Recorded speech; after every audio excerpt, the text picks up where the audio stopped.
नमस्कार बच्चों, सोशियोलॉजी की क्लास में आपका एक बार फिर से स्वागत है।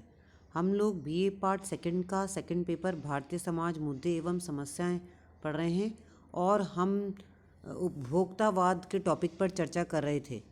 मैंने मेरे पिछले वीडियो में आपको उपभोक्तावाद के बारे में बताया था और मैंने आपको बताया था कि उपभोक्तावाद एक आधुनिक आंदोलन है जो उपभोक्ता को बेकार, घटिया एवं खतरनाक उत्पादों, गुमराह करने वाले विज्ञापनों और अनुचित मूल्य आदि के विरुद्ध सुरक्षा प्रदान करता है। आज हम हमारे इसी टॉपिक को आगे बढ़ाएंगे और आज हम चर्चा करेंगे उपभोक्ता संरक्षण के संबंध में सरकार द्वारा किए गए प्रयासों के बारे में, efforts made by government for consumer protection. इसके अंदर हम चर्चा करेंगे उपभोक्ता संरक्षण अधिनियम 1986, कंज्यूमर्स प्रोटेक्शन एक्ट 1986 के बारे में आज हम अध्ययन करेंगे। 1986 में सरकार ने उपभोक्ता अधिनियम उपभोक्ताओं के हितों के संरक्षण के लिए पारित किया। इस अधिनियम का उद्देश्य पीड़ित उपभोक्ता को सुलभ, सस्ता, अल्प समय में न्याय दिलवाना। इस अधिनियम के अंतर्गत कोर्ट की फीस, वकील करने की अनिवार्यता, निर्धारित प्रक्रिया एवं अनिश्चित काल तक न्याय में विलंब होने जैसी कठिनाइयों का सामना नहीं करना पड़ता है। इस अधिनियम के द्वारा कुछ सुविधाएं प्रदान की गई हैं, जैसे सबसे पहले है उपभोक्ता के अधिकार, राइट्स ऑफ कंज्यूमर। उपभोक्ता संरक्षण अधिनियम 1986 के अंतर्गत उपभोक्ताओं को कई अधिकार दिए गए हैं। अधिनियम की धारा 6 में उपभोक्ता के अधिकारों का उल्लेख इस प्रकार किया गया है। पहला है, प्रत्येक उपभोक्ता को उसकी कीमत के बदले सही गुणवत्ता, मात्रा, क्षमता, शुद्धता तथा मानक की वस्तुएं प्राप्त करने का अधिकार है। दूसरा, सुरक्षा का अधिकार। उपभोक्ता को ऐसी वस्तुओं या सेवाओं से सुरक्षा प्राप्त करने का अधिकार दिया गया है जिससे उपभोक्ता के शरीर या संपत्ति को नुकसान हो सकता है। फिर है सूचना प्राप्ति का अधिकार। उपभोक्ता को वस्तु या माल की गुणवत्ता, मात्रा, क्षमता, शुद्धता, मानक मूल्य आदि के बारे में सही सूचना प्राप्त करने का अधिकार दिया गया है। चौथा है शिकायत करने का अधिकार। प्रत्येक उपभोक्ता को शिकायत करने और उपयुक्त मंचों पर उसके हितों के लिए आवश्यक विचार विमर्श के लिए आश्वासन प्राप्ति का अधिकार है। पांचवा है चयन का अधिकार। उपभोक्ता को यह अधिकार दिया गया है कि वह विभिन्न किस्म, गुण, ब्रांड, आकार, रूप, रंग तथा मूल्य की वस्तुओं में से किसी भी वस्तु का चयन कर सकता है। छठा है जानकारी प्राप्त करने का अधिकार। इस अधिनियम के द्वारा प्रत्येक उपभोक्ता को यह अधिकार दिया गया है कि वह उन समस्त बातों की जानकारी प्राप्त करे जो एक उपभोक्ता के लिए आवश्यक होती है।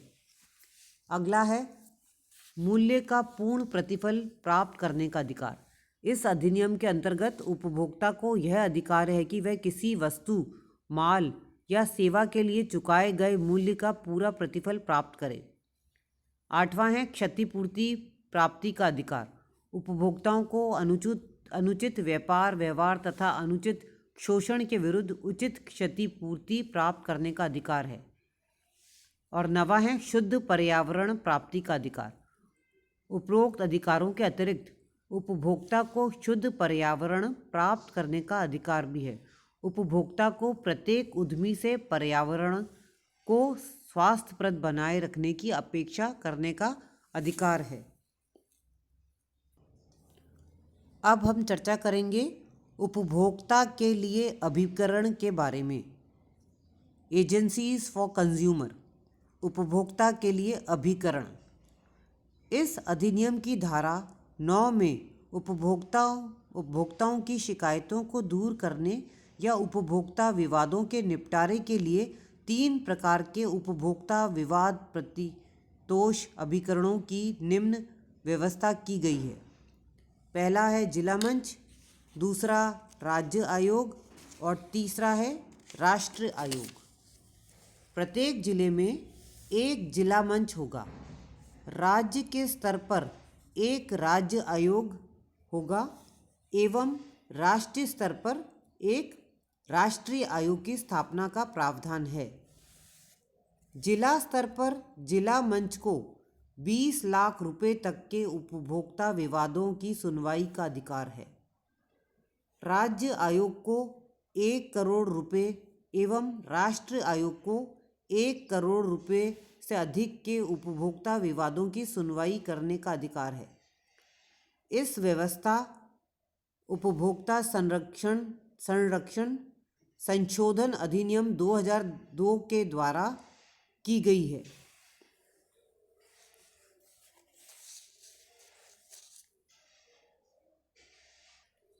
अब हम इसकी कार्यविधि के बारे में चर्चा करेंगे। प्रोसीजर, पहला पॉइंट है, सभी उपभोक्ताओं को उपभोक्ता जिला मंच या आयोग में अपना परिवाद प्रस्तुत करने का अधिकार है। परिवाद को मान्यता प्राप्त उपभोक्ता संगठन द्वारा भी प्रस्तुत किया जा सकता है। दूसरा पॉइंट है, परिवाद प्रस्तुत होने पर विरोधी पक्षकार को सूचना भेज दी जाती है और उससे 3 दिन में जवाब पेश करने की अपेक्षा की जाती है। यह अवधि 15 दिन की और बढ़ाई जा सकती है। तीसरा पॉइंट है, विरोधी पक्षकार के द्वारा दी गई अवधि में जवाब पेश नहीं होने पर उसके विरुद्ध एक पक्षीय कार्रवाई की जा सकती है। जवाब प्राप्त होने की स्थिति में साक्ष्य लिए जाते हैं। चौथा पॉइंट है, धारा 13 के अनुसार ऐसे परिवादी का फैसला 5 माह की अवधि में कर दिए जाने की अपेक्षा की जाती है, बशर्ते कि विवादित माल को परीक्षण के लिए प्रयोगशाला में भेजा गया हो। अन्यथा ऐसे मामलों का निस्तारण 3 महीनों में कर दिया जाना आवश्यक है। 3 माह की अवधि उस दिन से गिनी जाती है जिस दिन विरोधी पक्षकार को सूचना की तामील हो जाती है। अब इसके लिए दंड का भी प्रावधान है। दंड यानी कि पनिशमेंट। इस अधिनियम की धारा 26 और 27 में दंड के प्रावधानों की व्यवस्था की गई है। पहला पॉइंट है, अगर कोई व्यक्ति तंग या परेशान करने के लिए मिथ्या परिवाद प्रस्तुत करता है तो उसे धारा 26 के अनुसार 10,000 रुपये तक के हर्जाने का दंड दिया जाता है।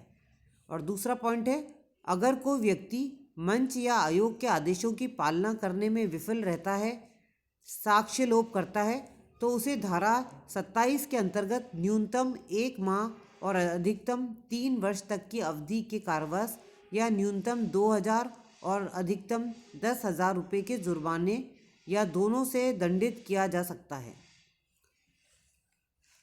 इसमें संशोधन भी हुआ है।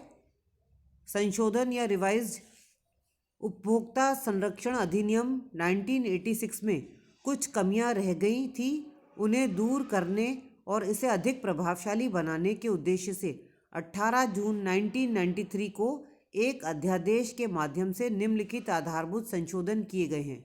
उपभोक्ता के एक ही प्रकार की शिकायतें सामान्य रूप में करने, वस्तु या सेवा के संबंध में जानबूझकर गलत गारंटी देने एवं छूट का भ्रम फैलाने वालों को दोषी ठहराने, एक वस्तु के क्रय के समय दूसरी वस्तु के क्रय की बाध्यता को अस्वीकार करने और स्वयं के भरण पोषण के उद्देश्य से स्वरोजगार हेतु खरीदी वस्तु की निवारण एजेंसियों से शिकायत करने के अधिकार और मिल गए हैं।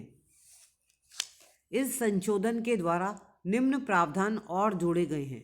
इस संशोधन के पारित होने के बाद की घटनाओं को 1 वर्ष की अवधि में शिकायत की जा सकती है। संरक्षण परिषद की वर्ष में कम से कम 1 बार बैठक आयोजित करना आवश्यक है।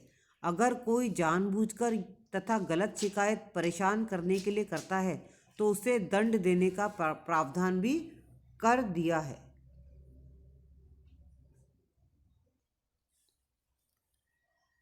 अच्छा विद्यार्थियों, आज की क्लास में बस इतना ही। धन्यवाद।